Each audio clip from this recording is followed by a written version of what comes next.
안녕하세요. 저는 50대 초반의 여성입니다. 늘 힘들기만 했던 제 인생에 5년 전 기적이 찾아왔던 이야기를 해보려고 해요. 저는 보육원에서 자라 늘 가족이 있는 사람들을 부러워했어요. 그래서 꼭 좋은 사람을 만나서 가정을 이루는 게 꿈이었어요. 고등학교를 졸업하고 보육원을 나오면서 어느 작은 회사에 취직을 하게 됐어요. 공장에서 일을 하고 옆에 있는 기숙사에서 자취할 수 있는 곳이었어요. 열심히 돈을 모아서 혼자 자취할 만큼 컸어요. 나만의 공간을 가지고 싶었거든요. 그렇게 돈을 모으는데 열중했던 어느 날 남편을 만나게 되었어요. 사무직이었던 남편이 공장에 샘플을 전달하러 왔다가 저와 만나게 된 건데요. 저는 그때 공장 사무실에서 격리를 하고 있었어요. 남편은 제가 마음에 들었는지 처음 만났을 때부터 친근하게 말을 걸었고, 그런 남편이 좋았습니다. 친절하고 따뜻하게 대하는 사람이 별로 없었으니까요. 처음 받아보는 친절의 마음을 뺏겼던 것 같아요. 남편과 6개월 정도 사귀다가 결혼을 했습니다. 어릴 때부터 꿈꿔왔던 가족이 생긴다는 것에 너무 마음이 벅차서 그런 식 내내 울었던 기억이 나네요. 남편은 그런 저를 보면서 결혼했을 날 신부가 그렇게 울면 이혼한다는 대사를 던지며 놀리는 바람에 더 울었었네요. 시어머니는 말이 없었고 묵뚝뚝해 보이셨지만 고아인 저를 받아주신 것만으로도 감사해서 처음 뵈었던 날 큰절까지 올렸습니다. 그리고 누구보다 잘 살겠다고 약속했어요. 결혼 후 몇 년간은 별일 없이 잘 지냈어요. 두 아이가 태어났고 저는 애들을 키우려 남편 뒷바라지하려 매일 정신이 없어서 하루가 어떻게 가는지도 모르고 지냈어요. 그때 시어머니 댁의 반찬과 김장 김치도 제가 다 했는데 지금 생각하면 그 많은 일을 어떻게 다 했나 엄두가 나지 않네요. 그런데 남편이 조금씩 변해갔어요. 원래 성품이 나았다고 하는 게 더 맞을 것 같아요. 언젠가부터 남편은 월급을 제대로 가져다 주지 않았는데 알고 보니 시어머니가 월급을 달라고 했다는 거였어요. 어머님이 당시대 월급을 달라고 하셨다 그래도 우리가 쓸 것은 남기고 드려야지. 그렇게 다 가져다 드리면 애들은 어떻게 키우고 우리 생활비는 어쩌고. 지금 당장 내일 장 볼 돈도 없는데 미리 말을 해주던가라고 말하자 남편은 버러 화를 냈어요. 아니 그동안 내가 가져다 준 돈 다 어쩌고 내일 장 볼 돈도 없다고 그래? 그렇게 돈을 물 쓰듯 낭비하니깐 엄마가 돈을 달라고 하셨지. 당신 진짜 어쩌려고 돈 관리를 그따위로 하는 거야? 저는 너무 황당하고 어이가 없어서 말했어요. 당신이 가져다 준 돈이 얼마나 된다고 그렇게 말해? 우리 생활비하고 적금 놓고 하면 빠짓해서 남는 것도 없어. 그건 당신이 제일 잘 알잖아. 그리고 내가 무슨 낭비를 해. 낭비할 돈도 없지만 난 몇 년째 옷도 하나도 안 사 입었어. 그렇게 말하면 나는 억울하지. 시끄러워.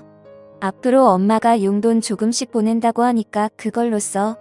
진짜 내가 엄마 보기 창피해서. 라며 소리를 지르고 집에 나가더군요. 시어머니는 제가 친정이 없다고 은근히 일도 많이 시켰고 갑자기 불러서 저녁을 지어라. 친구들이 오니 밥상 차려라. 그런 일은 일도 아니었지만 꼭 다 참고시키는 대로 해왔어요. 그렇게 하는 게 집안에 분란도 안 생기고 나는 미움받아도 우리 애들은 사랑받을 거라고 믿었기 때문이었어요. 하지만 남편의 월급을 가져가는 건 도저히 이해가 되지 않았어요. 어머니 현수 아빠한테 들었는데 월급을 달라고 하셨다면서요. 그런데 그 돈은 제가 적금을 넣고 애들하고 생활도 해야 돼서요. 니네 쓸 돈은 준다고 성준이가 얘기 안 했니? 그동안 보니까 내가 씀씀이가 예쁘더라. 야채 같은 것도 쓸데없이 많이 사오고 내 식구 먹으면서 뭘 그렇게 많이 사는 거냐? 그래서 내가 가지고 있으면서 쓸 만큼만 주겠다고. 어머니 제가 장을 많이 본 건 시어머니가 저의 반찬을 많이 가져가셔서 넉넉히 만드느라고 그랬던 건데요. 시끄럽다. 너 말하는 게 아주 이상하다. 지금 나 때문에 돈을 많이 썼다는 거야? 그렇게 나오시니 저는 더 이상 아무 말도 할 수 없었어요.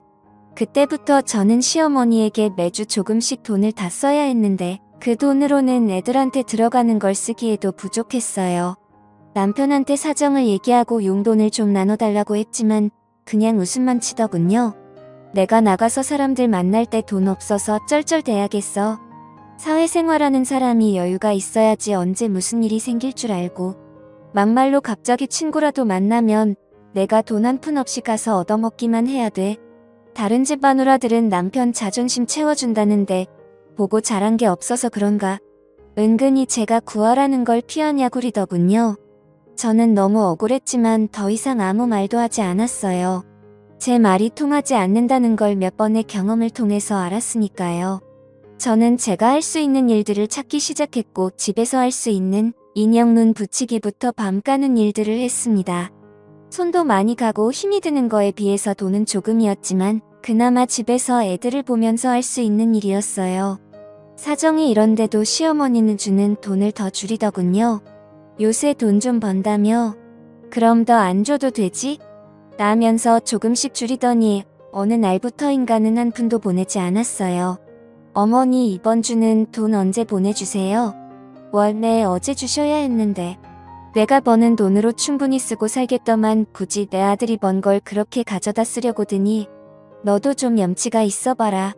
다른 집 며느리들은 직장도 좋은데 다녀서 집에 도우미 두고 시댁에도 돈 펑펑 쓴다는데 너는 어째 타갈 생각만 하니? 내가 무슨 번듯한 사돈집이 있어서 어디다 자랑을 할 수 있기를 하나?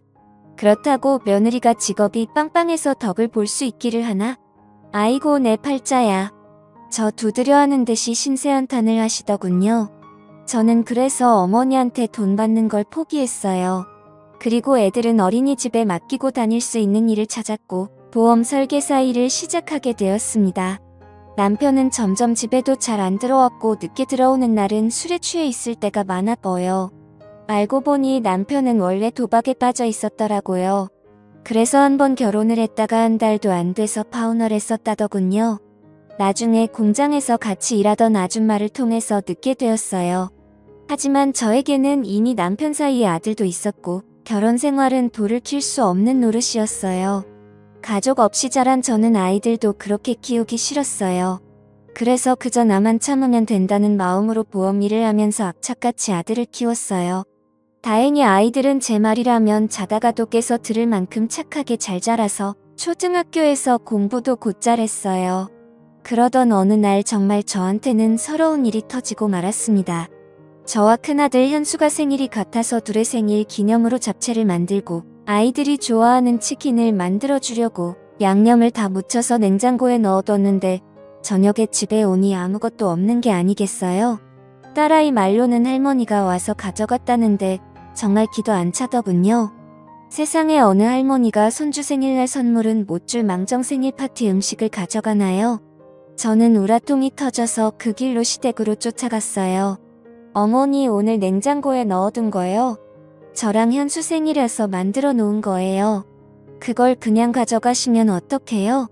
그리고 제 생일은 그렇다고 쳐도 어떻게 현수 생일인데 이러실 수가 있어요. 손자 생일인데요. 기억은 하셨어요? 이게 진짜 못 배워먹어서.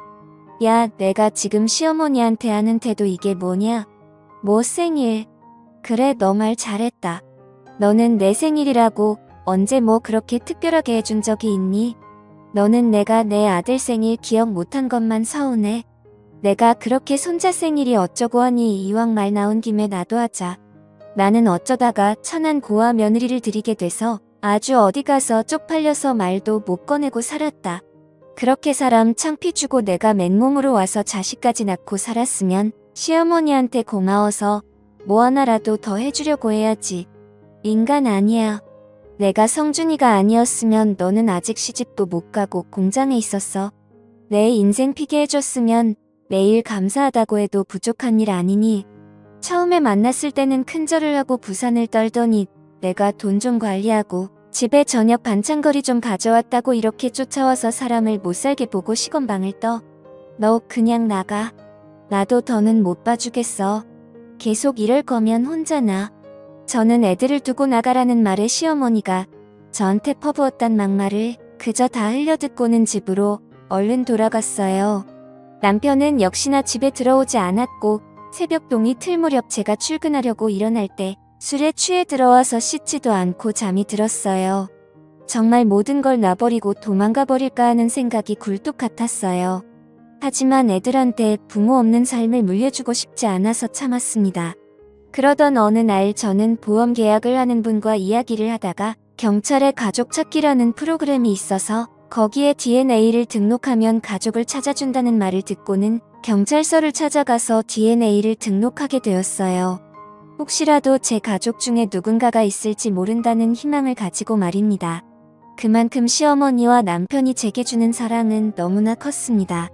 하지만 시간이 지나도 연락은 오지 않았고 저도 처음에는 궁금해서 몇 번은 경찰서도 찾아가 보고 연락도 해봤지만 아무 성과가 없자 그냥 포기를 하고 살게 되더군요. 그리고 반년 후 남편은 회사에서 정리해고를 당했어요. 전화로 딸에게 아빠가 정리해고됐다며 집에 있는다는 이야기를 듣고 서둘러서 들어가 보니 시어머니가 계시더군요. 저는 얼른 애들을 학원에 보냈어요. 시어머니나 남편의 표정이 심청치 않았으니까요. 이제 매달 상준이가 주던 월급은 내가 줘야겠다. 내가 요새는 애들 아빠보다 잘 번다는 것 같던데 난 그냥 상준이가 주던 만큼 안 줘도 된다. 어머니, 저는 제 월급 못 드려요. 애들 학원비도 많이 나가고 앞으로 대학 보내려면 지금보다 돈도 더 많이 필요해요. 안 그래도 요즘 보험 계약하는 사람들이 줄어서 많이 어려워요. 그리고 저 그렇게 많이 버는 거 아니에요. 너는 아무것도 없이 시집 와서 이만큼 살아놓고도 내 거 챙기겠다고 그러는 거야? 내가 감히 우리 엄마한테 따박따박 말 대답을 해? 내가 항상 이런 식으로 엄마를 대했구나? 그런 식으로 말하지 마. 나도 할 만큼 했어. 이건 내가 잘 먹고 잘 살겠다는 거 아니잖아. 우리 현수랑 현아를 위해서 그런 거라고. 어머니는 그동안 당신한테 가져간 돈도 아직 있는데 그거 안 쓰고 모아주신다고 했다며? 그럼 진작 그 돈 쓰면 되잖아. 너 진짜 간도 크다. 내가 꼭 우리 아들이 힘들게 번 돈을 쓰라는 것처럼 말하는구나? 내 아들 돈이 그렇게 웃음이? 그 돈을 막 쓰겠다고 하는 거야? 당신, 이제 됐고 큰 소리 마. 그럼 엄마는 현수 생각은 안 한다는 거야? 둘은 앞뒤가 안 맞는 말을 하면서 저를 잡아먹을 것처럼 굴었어요. 그래도 저는 물어날 수 없었어요. 제가 버는 건 분명히 안개가 있는데 시어머니가 돈을 달라는 대로 그렇게 줬다가는 언제 또 낭패를 당할지 모를 일이었어요. 남편은 제가 계속 돈을 안 넣을 것 같자 이제는 자기 용돈만이라도 달랐더군요. 그건 어머니가 전에 당신 돈 가져가신 거에서 주셔야 될 것 같은데 당신 돈 우리한테 쓰는 건 아까워도 당신이 쓰는 거지만 주실 거야. 아니 진짜 이 여자가 왜 자꾸 내 돈을 꺼내 쓰라고 난리야. 남편은 길길이 날뛰었고 그 뒤로 집에서 자주 행뜰을 부리고 돈 내놓으라고 소리를 질렀어요. 저는 아이들이 남편 때문에 피해보는 것이 싫어서 몰래 밖에서 만나서 돈을 주며 학원으로 바로 보내고는 했습니다.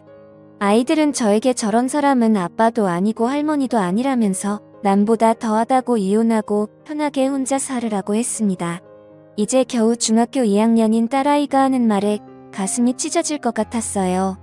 그래도 저는 저런 아빠라도 애들한테 있는 게 낫다고 생각했어요. 그래야 나중에 애들이 지금 제가 겪는 서름을 겪지 않을 테니까요. 그렇게 몇 달이 지났는데 하루는 녹초가 돼서 집에 들어가려고 하니 문이 열리지 않는 거예요. 현관 비밀번호를 몇 번이고 다시 눌러서 경고음이 울렸지만 문이 열리지 않았어요. 당신 안에 없어. 왜 문이 안 열리지? 여보. 남편은 전화도 받지 않더군요. 그러다가 저희 집에 시어머니가 오시길래 문이 안 열려서 사람을 불러야 할 것 같다고 말했습니다. 그랬는데 시어머니는 문을 열고 들어가 버리더니 잠가 버리더군요. 내가 돈을 못 주겠다면 우리도 가만히 있을 수 없다. 우리 집에 하나도 도움이 안 되는 며느리는 이제 필요가 없다고 나가. 여보, 어머님 말씀이 진짜야? 맞아. 계속 문을 두드리자 남편은 나와서 저에게 삿대질을 하면서 다 필요 없다는 말 못 들었어. 나가라고. 학원에서 밤늦게 온 아이들은 이 사실을 알고 울고불고 난리가 났지만 시어머니는 오히려 니들이 그러면 엄마만 더 힘들게 될 줄 알아. 현수, 너 함부로 엄마 찾겠다고 나서면 가만 안 둘 거야. 나하면서 애들한테 겁을 줬다고 하더군요. 저는 결국 혼자서 잠만 잘 수 있는 원룸을 구했고 더 앞차까지 돈을 모아야겠다는 생각에 야식 업체에서 설거지까지 했어요. 가끔 애들을 보러 가는 날이면 눈물바다가 됐어요. 애들은 자꾸 저와 살겠다고 했지만 아직은 그럴 형편이 아니었어요. 저는 그저 애들에게 조금만 더 참으라고 말할 수밖에 없었어요. 그러던 어느 날 저는 뜻밖의 전화를 받았습니다. 가족 찾기에 등록한 DNA와 일치하는 사람들이 나타났다는 거였어요. 너무 믿기지 않아서 경찰서로 쫓아가니 지난주에 어떤 할아버지가 어렸을 때 잃어버린 딸을 찾고 싶다고 오셨는데 DNA 검사 결과 가족인 것으로 밝혀졌다고 말해주는데 저는 입이 다물어지지 않았어요. 저는 그날 제 가족이라는 분들과 만났습니다. 진짜 제가 맞아요? 거짓말 아니죠? 제 가족 맞죠? 정말이죠? 제가 몇 번이고 얘기를 하자 그 분들은 저를 껴안으며 펑펑 우셨어요. 알고 보니 제가 3살이 되던 해할머니가 어떤 무당한테 제가 집에 있으면 가세가 기운다는 말을 듣고 가족들 몰래 저를 보육원에 버리셨다는 거예요. 할머니는 저를 잃어버렸다고 거짓말하셨다가 돌아가시기 직전에 사실대로 말씀하셨다고 하네요. 그러다가 제 어머니가 중병에 걸려서 돌아가시기 전 저를 꼭 보고 싶다고 하셔서 혹시나 하는 마음에 저를 찾게 되었다고요. 저만큼이나 가족들도 힘든 생활을 보냈구나 생각하니 눈물이 앞에 가렸어요. 그리고 제 이름은 이유미가 아닌 박혜선이라는 것도 알게 되었습니다. 저는 가족들에게 이끌려 어머니를 보러 병원으로 갔어요. 엄마 혜선이요. 엄마가 그렇게 보고 싶어하는 혜선이 왔어요. 오빠가 하는 말에 주무시고 계시던 엄마는 눈을 뜨시고 앙상한 손을 뻗어 제 손을 잡으셨어요. 엄마. 저는 다른 말이 나오지 않아서 그저 엄마라고만 하면서 울었습니다. 어머니는 병원에서 제 손을 잡아보시고는 며칠 뒤에 세상을 떠나셨습니다. 만나자마자 이별한 어머니지만 저는 어머니를 만난 게 너무 감사하기만 했어요. 아버지는 대기업에서 임원으로 계시다가 은퇴하셨고 오빠 부부는 대학 교수이고 남동생은 치과 의사였어요. 갑자기 생긴 제 가족들은 다들 너무 근사해서 기가 죽거든요. 혜선아, 너를 부끄럽게 생각하면 안 되다. 넌 내가 있던 환경에서 최선을 다해서 살았고 그래서 우리를 다시 만났잖아. 나는 우리 딸이 너무 자랑스럽다. 저는 아버지의 말에 눈시울이 붉어졌어요. 정말 내 아버지라서 이렇게 내 마음을 알아주나 싶은 생각이 들었어요. 아버지는 엄마 단둘이 살고 계셨는데 엄마를 보내고 혼자가 되었으니 당분간 저와 같이 살고 싶다고 하셨어요. 저는 그게 너무 좋기도 했지만 애들이 걸렸어요. 그래서 일단 제 사정을 오빠한테 얘기했어요. 아버지한테 말하면 충격 받으실까봐 걱정이 됐거든요. 오빠는 아버지한테 말해도 괜찮을 거라면서 잘 말씀드리자고 했고 제 처지를 들은 아버지는 화가 나셔서 그 자리에서 일어나 당장 아이들을 데리러 가자고 하셨어요. 저는 남동생이 운전하는 차를 타고 아버지는 오빠가 운전하는 차를 타고 그렇게 시댁 앞에 검은 세단차 2대를 몰고 갔어요. 제가 배를 누르자 시어머니는 저인 것을 확인하시고 막말부터 퍼보셨어요. 내가 무슨 낯짝으로 여기까지 왔냐? 이제 돈 좀 내놓을 생각이 들어. 그러자 아버지가 큰 소리로 저희 손주들 데리러 왔습니다라고 하셨고 그 말에 시어머님과 남편이 어리둥절해서 나오더군요. 남편은 저와 제 식구들을 위아래로 훑더니 어디서 등골 빼먹을 영감이라도 구했어. 그래서 이렇게 와서 큰 소리 치는 거야? 내 자식들 그런 구질구질한 돈으로 키우게는 못하지? 라고 하자 진짜 생각하는 수준하고는 저분이 제 아버지세요. 우리는 훼손이 가족입니다. 저를 가리키자 남편과 시어머니는 어리둥절하려 하더군요. 오빠 남동생이 우리 애들 옷가지와 책들을 챙기는 동안 저는 시어머니와 남편에게 제 가족을 찾은 얘기를 했어요. 제 얘기를 들은 두 사람은 얼굴이 하얗게 질려서 아버지를 보다가 점점 고개를 숙이더군요. 돈 때문에 항상 걱정이 많으신 것 같으니 이제 제 손주들은 제가 챙기겠습니다. 그동안 제 딸한테 하신 것에 대해서는 차차 어떻게 할지 변호사와 상의할 거고요. 라고 하셨고 변호사 소리를 들은 시어머니와 남편은 표정이 굳어졌어요. 오빠 남동생이 애들 짐을 다 챙겨서 나오자 시어머니는 다급하게 저를 붙잡고 아가 우리 얘기 좀 하자. 그래도 너 갈 곳 없을 때 우리가 받아둬서 여태까지 자랐잖니. 사돈계 말씀 좀 잘 드리고 하는데 오빠가 시어머니의 손을 탁 치면서 남의 동생 함부로 잡지 마시죠. 그리고 받아줘요. 어디서 그런 말씀을 하시죠? 제 동생이 결혼을 했지 이 집에 일하러 들어온 일뿐이니까. 사람이 힘없다고 막대하고 그러는 거 아닙니다. 라면서 차갑게 말했어요. 시어머니는 쩔쩔매기 시작했습니다. 아가, 내가 정말 큰 실수를 했다. 정말 미안하다. 내가 잘못했어. 여보, 미안해. 당신이 돈 안 주니까 그만 꼭 해서 정말 내가 바보 같아서 미안해. 돈을 안 준다고 해서 당신이 그렇게 말을 해. 난 당신이 벌은 돈 거에 만져보지도 못한 사람이야.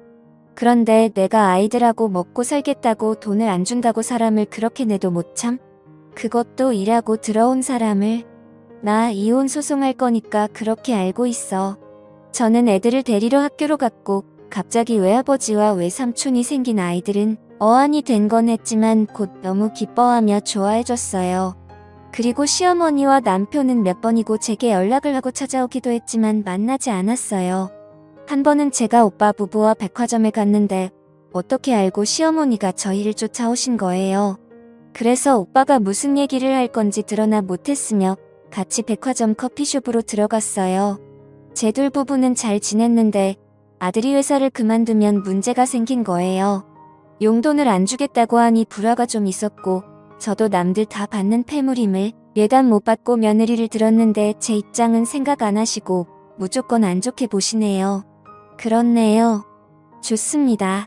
그 용돈이라는 것과 폐물 예담해드리고 저희도 가정폭력과 협박으로 아드님과 사돈분 정식으로 고소하겠습니다. 아니, 그러시면 얘기가 틀려지죠. 지금 혜선이 이혼 변호사 만나고 왔는데 애들 직원을 들어보니 굉장하더군요.